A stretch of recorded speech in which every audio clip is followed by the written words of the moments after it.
मराठा समाजाला आरक्षण मिळावं यासाठी मनोज जरांगे पाटील यांचं उपोषण सुरू आहे आणि आता रात्रीचे 12 वाजून गेले आहेत आणि या ठिकाणी बीडचे खासदार जे निवडून आलेले आहेत नवीन महाविकास आघाडीचे बजरंग बाप्पा सोनवणे या ठिकाणी आलेले आहेत आणि त्यांनी जवळपास 1 तास जरांगे पाटलासोबत चर्चा केलेली आहे। आपल्यासोबत बीडचे खासदार बजरंग बाप्पा सोनवणे आहेत, आपण त्यांच्याशी चर्चा करूया। बाप्पा, तुम्ही आज जरांगे पाटलांची भेट घेतली, नेमकी काय चर्चा झाली?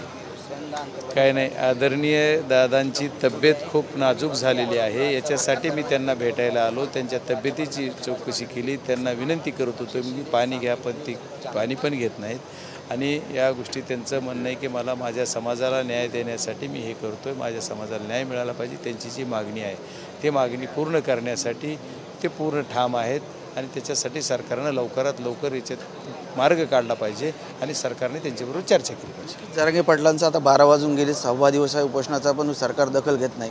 यासाठी तुम्ही काही खासदारांची काही मोड बांधणार आहात का? ओएसिस फर्टिलिटीच्या तज्ञांनी IVF उपचार पद्धतीद्वारे 1 लाखांहून अधिक जोडप्यांना मातृत्व प्राप्तीचा आनंद दिला आहे।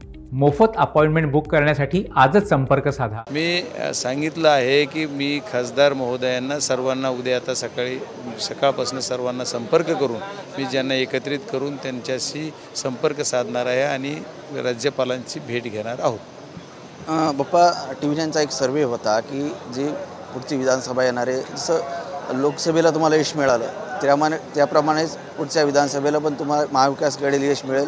बघा, हा विषय जे आहे ते आंदोलनाचा समाजाचा आहे, इथं राजकीय विषय येत नाही आहे, त्याच्यामुळे राजकारणाच्या व्यासपीठावर बोलू, हे विषय समाजाचा आहे, ते समाजाच्या विषयासाठी सामाजिक बोलू। धन्यवाद। खूप नक्कीच ते बीडचे खासदार बजरंग बाप्पा सोनवणे। कॅमेरामन हर्षल निकमसह संजय सरोदे, TV9 मराठी, अंतरवाडी, सराटी, जालना।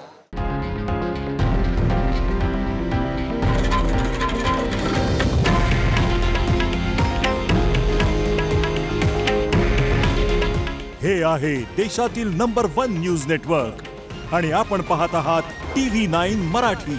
काळजी तुमची, हित महाराष्ट्राचं।